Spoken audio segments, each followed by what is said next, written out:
The sound of shattering glass jolted me from my reverie. I rushed to the kitchen, my heart pounding, to find Eddie standing over the remains of my mother's cherished crystal vase. "Oops," he said, a smirk playing at the corners of his mouth. "Guess we won't be needing this anymore, will we?" I stared at him, disbelief etched across my face. "Eddie, that was my mother's. How could you be so careless?"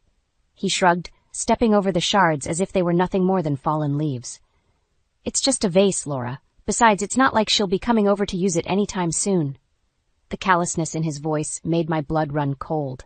I knelt to gather the pieces, careful not to cut myself on the jagged edges. "What's that supposed to mean?" Eddie leaned against the counter, arms crossed. "Come on, we both know your mother's on her last legs. It's about time you faced reality." I stood up, fragments of crystal cradled in my trembling hands. "How dare you? My mother may be ill, but she's still fighting. She's stronger than you'll ever be." "Is that so?" Eddie's eyes narrowed. "Well, let me tell you something about your precious mother." The front door swung open, interrupting whatever vitriol Eddie was about to spew. Amelia's voice rang out. "Mom, Dad, I'm home." I quickly deposited the broken vase into the trash, plastering on a smile as our daughter entered the kitchen. "Hi, sweetheart. How was your day?" Amelia's eyes darted between Eddie and me, sensing the tension. "It was fine. Is everything okay in here?" "Just peachy," Eddie muttered, pushing past us both. "I'll be in the garage if anyone needs me." As soon as he was out of earshot, Amelia turned to me. "Mom, what's going on? You look upset." I sighed, running a hand through my hair. "It's nothing, honey. Just a little disagreement." Amelia's brow furrowed. "About Grandma?" "How did you—" "I overheard Dad talking on the phone last night," she admitted. "He was saying some pretty awful things about her." My heart sank. "Oh, Amelia, I'm so sorry you had to hear that." She shook her head, determination flashing in her eyes. "Don't apologize for him, Mom. I'm sick of the way he treats you and Grandma. Why do you put up with it?" Her words hit me like a punch to the gut. When had my bright, beautiful daughter become so perceptive? And when had I become so complacent? "I don't know," I whispered, the truth of it settling heavily on my shoulders. "I guess I've just been hoping things would get better." Amelia took my hand, squeezing it gently. "Mom, you deserve better than hope. You deserve respect." As I looked into my daughter's eyes, so full of love and concern, something shifted inside me.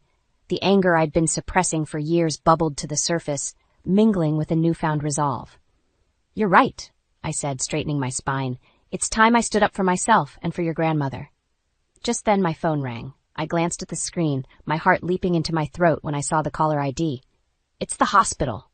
Amelia's eyes widened. "Answer it." With shaking hands, I accepted the call. "Hello?"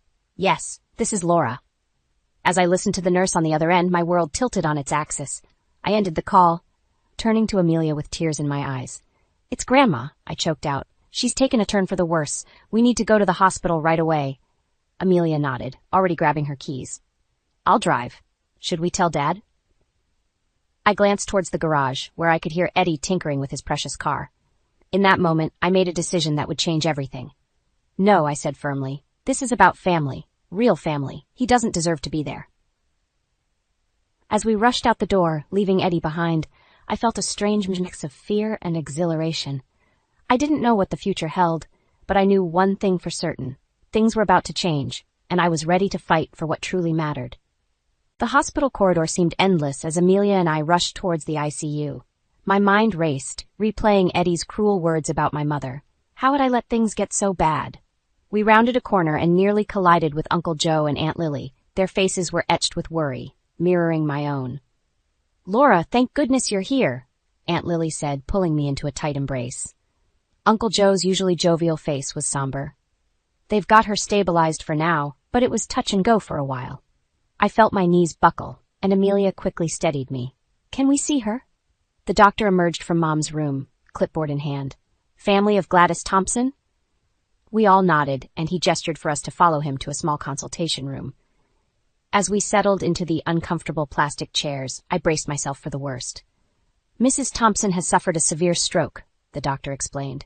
"We've managed to control the bleeding, but the next 48 hours will be critical." I listened numbly as he outlined the treatment plan, my mind struggling to process the information. It wasn't until Amelia squeezed my hand that I realized the doctor had stopped speaking. "Can I see her now?" I asked, my voice barely above a whisper. He nodded, and I followed him to Mom's room, leaving the others behind. The sight of her, small and fragile in the hospital bed, nearly broke me. I approached cautiously, taking her hand in mine.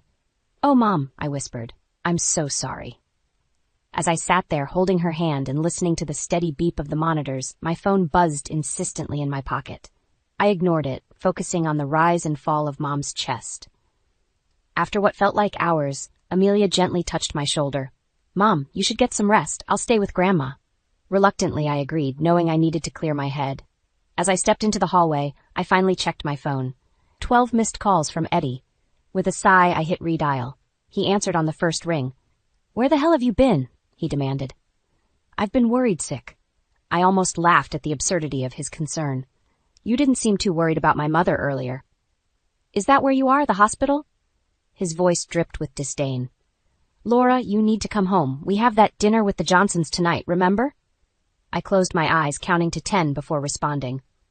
"Eddie, my mother is fighting for her life. I'm not leaving her side for some business dinner." "Don't be dramatic," he scoffed. "She's probably just milking it for attention. You know how she is." Something inside me snapped.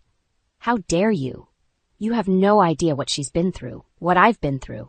All you care about is your precious business deals and your image."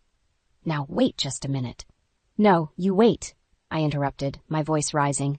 "I've spent years catering to your needs, making excuses for your behavior. Well, I'm done. My family needs me, and for once, I'm choosing them over you." I ended the call before he could respond, my hands shaking with a mixture of anger and exhilaration. As I turned to go back to Mom's room, I nearly collided with Uncle Joe. "Everything okay, Laura?" he asked, concern etched on his face. I nodded, forcing a smile. "Just dealing with Eddie. You know how he can be." Uncle Joe's expression darkened. "Actually, there's something I need to talk to you about regarding Eddie. I've been hearing some concerning things." My heart sank. "What kind of things?" He glanced around, then lowered his voice. "Financial irregularities, shady business deals. Laura, I think Eddie might be in some serious trouble." The world seemed to tilt on its axis as I processed this information. First Mom's stroke, and now this. How much more could I handle? As if on cue, alarms began blaring from Mom's room. Amelia's panicked voice cut through the chaos. "Mom, Grandma's coding!" I raced towards the room, my heart pounding. As I watched the medical team work frantically to save my mother's life, one thought crystallized in my mind. Something had to change, and it had to change now. The next 48 hours passed in a blur of beeping monitors, hushed conversations, and endless cups of lukewarm coffee. Mom had pulled through the crisis, but she remained in critical condition. I barely left her side, my world shrinking to the confines of her hospital room. Amelia was my rock, handling calls and bringing fresh clothes. Uncle Joe and Aunt Lily took shifts, their steady presence a comfort I hadn't realized I needed. It was during one of these quiet moments that Eddie finally showed up.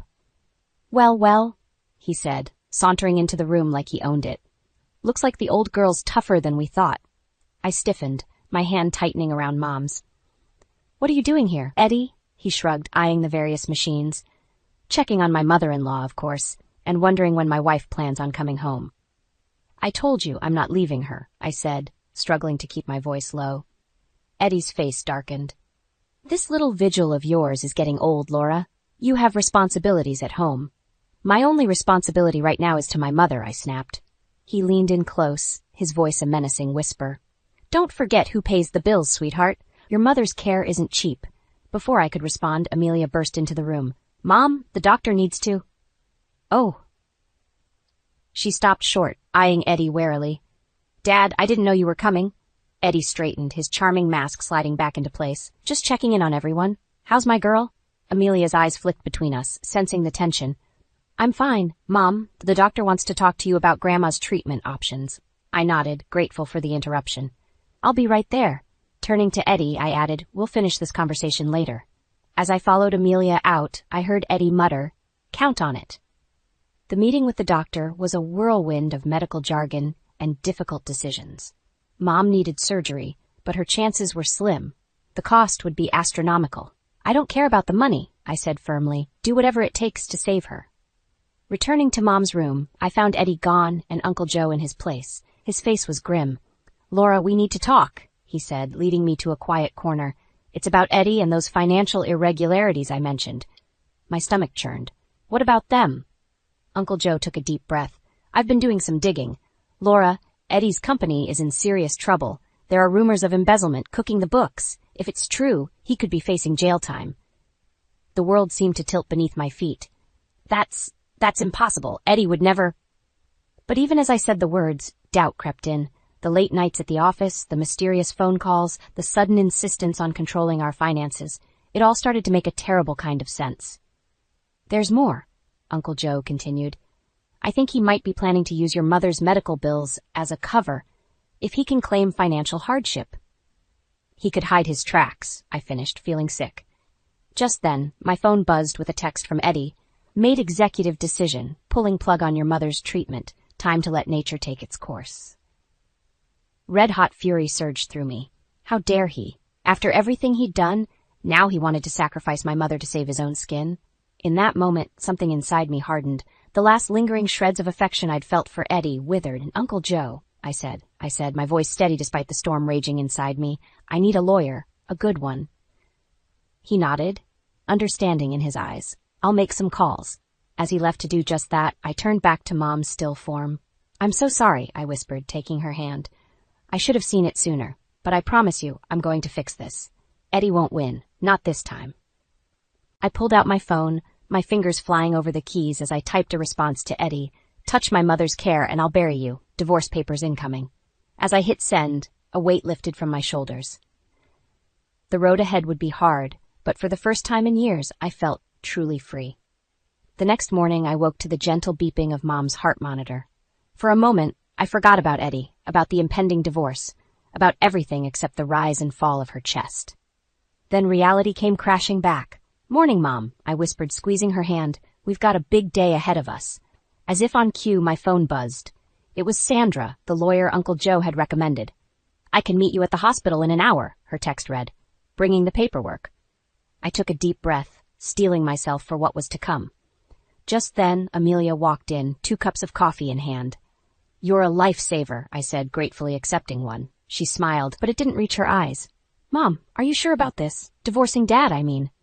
I sighed, patting the chair next to me. As Amelia sat, I tried to find the right words. Honey, your father, he's not the man we thought he was. The things he's done, the things he's planning to do, I can't stand by and let it happen. Amelia nodded slowly. I know. It's all happening so fast. Before I could respond, a commotion in the hallway caught our attention. Eddie's voice, loud and angry, echoed through the corridor. I don't care about your policies. That's my mother-in-law in there, and I have every right to make decisions about her care. I jumped up, my heart racing. Amelia, stay with Grandma. I'll handle this. I stepped into the hallway to find Eddie face to face with Mom's doctor, his face red with anger. Eddie, I said, my voice cold. What do you think you're doing? He whirled on me, eyes blazing. What am I doing? I'm trying to talk some sense into these people. Your mother's a lost cause, Laura. It's time to let her go and stop wasting our money. The doctor looked between us, clearly uncomfortable. Perhaps we should discuss this privately. There's nothing to discuss, I cut in. My mother's care continues as planned. End of story.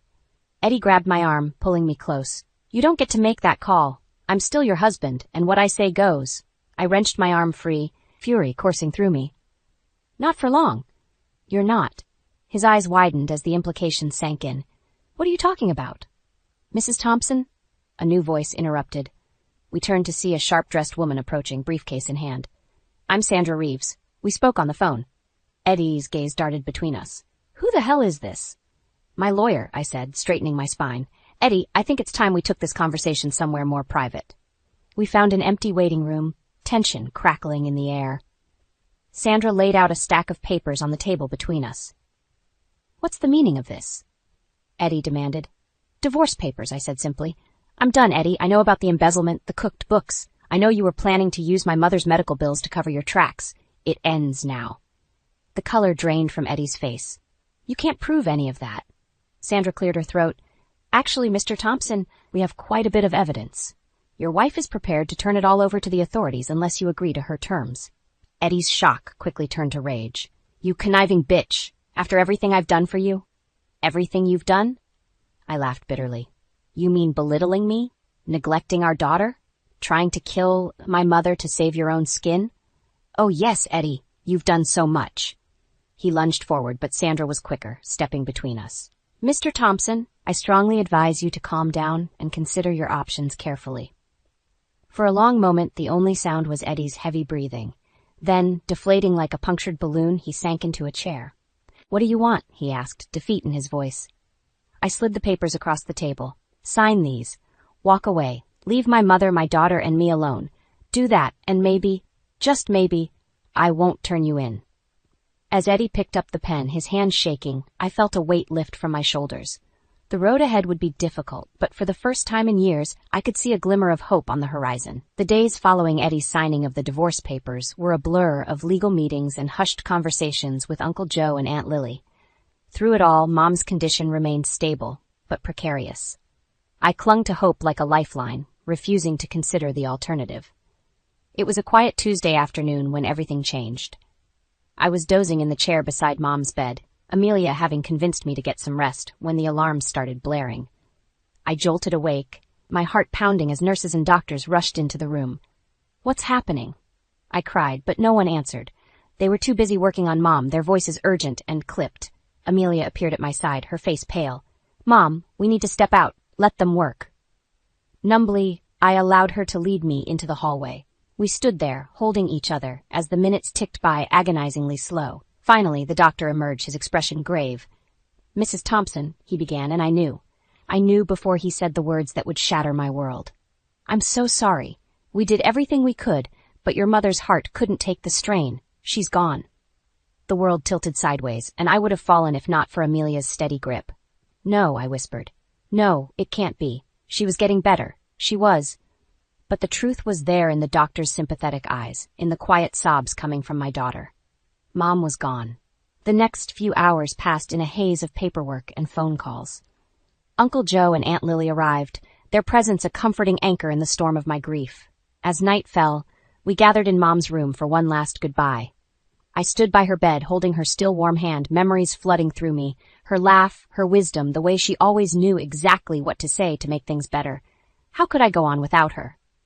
"Mom," Amelia said softly, touching my shoulder, "there's something you should know, something Grandma told me before she got worse." I turned to her, confused. "What do you mean?" Amelia took a deep breath. She knew about Eddie, about the embezzlement, the lies. She'd been gathering evidence for months, trying to protect you. The shock of this revelation cut through my grief like a knife. "What? How?" Uncle Joe stepped forward, his face solemn. "Your mother was sharper than any of us gave her credit for. She noticed things, put the pieces together. She came to me for help, but made me promise not to tell you until she had concrete proof." "Which she got," Aunt Lily added, pulling an envelope from her purse. "This arrived at our house yesterday. It's all here, Laura. Bank statements, emails, everything you need to nail Eddie to the wall." I stared at the envelope, my mind reeling. Even in her final days, Mom had been fighting for me, protecting me. A wave of love and grief washed over me, nearly bringing me to my knees. As I reached for the envelope with trembling hands, my phone buzzed. It was a text from Eddie. "Heard about your mother. My condolences. Now that she's gone, I trust you'll drop this ridiculous divorce nonsense?"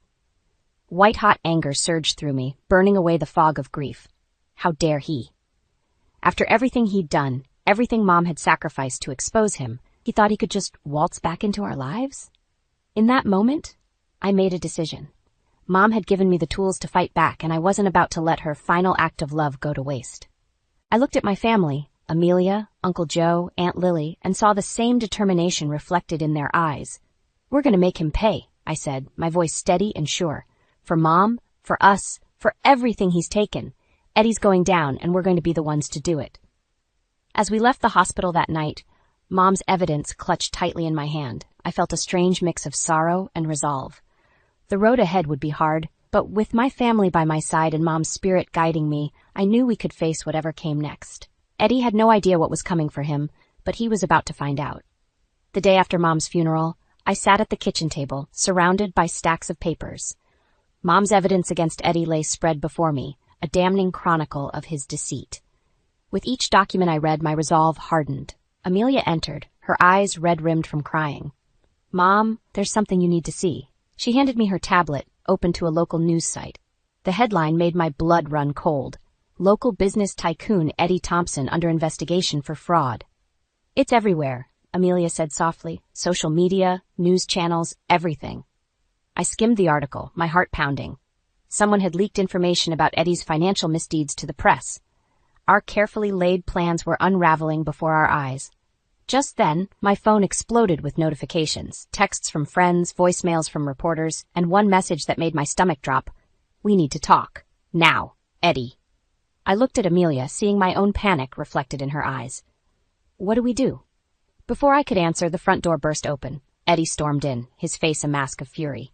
You, he snarled, pointing at me. You did this, didn't you? I stood, placing myself between Eddie and Amelia. I don't know what you're talking about. He laughed, a harsh, bitter sound. Don't play dumb, Laura. The press, the investigation, it all leads back to you. Do you have any idea what you've done? What I've done? I shot back, anger rising to meet his. You're the one who embezzled money, who lied and cheated your way to the top. You did this to yourself, Eddie. He advanced on me, eyes wild. I built that company from nothing. Everything we have, everything you enjoy, it's because of me. Stop it, Amelia cried, stepping between us. Dad, please, just leave. We don't want any trouble. Eddie's gaze softened for a moment as he looked at our daughter. Then his face hardened again. You're coming with me, both of you. We're going to fix this mess you've made. We're not going anywhere with you, I said firmly. His hand shot out, grabbing my arm. You don't have a choice. I'm still your husband, and... Let go of her, Amelia shouted, trying to pry Eddie's fingers loose. In the scuffle that followed, Eddie's elbow caught Amelia in the face. She stumbled back, blood trickling from her nose. Something inside me snapped. With strength I didn't know I possessed, I wrenched free from Eddie's grip and shoved him away. Get out, I screamed. Get out of our house now! Eddie stared at us, shock and rage warring on his face. Then without another word, he turned and stormed out, slamming the door behind him. As soon as he was gone, I rushed to Amelia. Are you okay, sweetheart? She nodded, holding a tissue to her nose. I'm fine, Mom. But what are we going to do now? I sank into a chair, the adrenaline draining away, leaving me shaky and exhausted. I don't know. This wasn't how it was supposed to go. My phone buzzed again. It was Uncle Joe. Laura, turn on the news, now. With trembling hands, I grabbed the remote and flipped on the TV. Eddie's face filled the screen, his usual charming smile nowhere to be seen. The ticker at the bottom read, Breaking news, Eddie Thompson arrested on fraud charges. Amelia and I watched in stunned silence as the reporter detailed Eddie's arrest, the mountains of evidence against him, the potential sentences he faced. It's over, Amelia whispered. It's really over. But as I stared at Eddie's mugshot, a chill ran down my spine. This wasn't over. Not by a long shot. Eddie would fight this with everything he had, and he'd come for us next. We had won the battle, but the war was far from over. I pulled Amelia close, my mind racing. We needed a plan, and fast. Because Eddie Thompson was down, but he certainly wasn't out. And I had a sinking feeling that his next move would be his most desperate and dangerous yet. The days following Eddie's arrest were a whirlwind of police interviews, meetings with lawyers, and endless phone calls. I barely slept, jumping at every unexpected sound, convinced Eddie would find a way to retaliate. It was a rainy Tuesday morning when the call came. I was in the kitchen with Amelia, both of us nursing cups of coffee, when my phone buzzed. The caller ID made my blood run cold. Eddie's lawyer. Hello? I answered, my voice trembling. Mrs. Thompson? The smooth voice on the other end began, I'm calling on behalf of my client, Edward Thompson. He has a proposition for you. I put the phone on speaker, motioning for Amelia to stay quiet. What kind of proposition? Mr. Thompson is willing to plead guilty to reduced charges, sparing you and your daughter the ordeal of a public trial. In exchange, he asks for your help in accessing certain offshore accounts. My heart raced. The offshore accounts, of course. That's where the bulk of Eddie's ill-gotten gains were hidden. Accounts I had no knowledge of, and therefore couldn't disclose to the authorities. And if I refuse? I asked, already knowing the answer. The lawyer's tone turned icy. Then Mr. Thompson will have no choice but to implicate you in his financial dealings. After all, you were his wife. How could you not have known? The threat hung in the air, heavy and suffocating. I looked at Amelia, saw the fear in her eyes, and made my decision. Tell Eddie he can rot in hell, I spat, ending the call. Amelia's eyes widened. Mom, what are you doing? If Dad implicates you. He won't, I said more confidently than I felt. We have Mom's evidence, remember? It proves I knew nothing about his schemes. But even as I said it, doubt gnawed at me. Would it be enough? Before we could discuss it further, a loud bang echoed through the house. The front door flew open, and Eddie burst in, flanked by two burly men I didn't recognize. "Hello, darling," he sneered, his eyes wild. "Miss me?" I pushed Amelia behind me, my heart pounding. "How did you get out?" Eddie laughed, a harsh, manic sound. "Money talks, Laura. You should know that by now. Now where are those documents your dear departed mother left you?" One of Eddie's goons started rifling through the papers on the kitchen table. I lunged forward, but the other man grabbed me, pinning my arms behind my back. "Mom!" Amelia cried, trying to reach me. Eddie rounded on her. "Stay out of this, sweetheart. Daddy's just taking care of business." "You're insane," I spat, struggling against my captor. "You won't get away with this." Eddie's face contorted with rage. He grabbed my chin, forcing me to look at him. "I already have. Once I destroy that evidence, it'll be your word against mine. And who do you think they'll believe? The successful businessman or his bitter, gold-digging wife?" In that moment, something inside me snapped. With strength born of desperation, I wrenched free from the man holding me and lunged at Eddie. We crashed to the floor, grappling for control. "Amelia, run!" I shouted, struggling to keep Eddie pinned. "Get help!"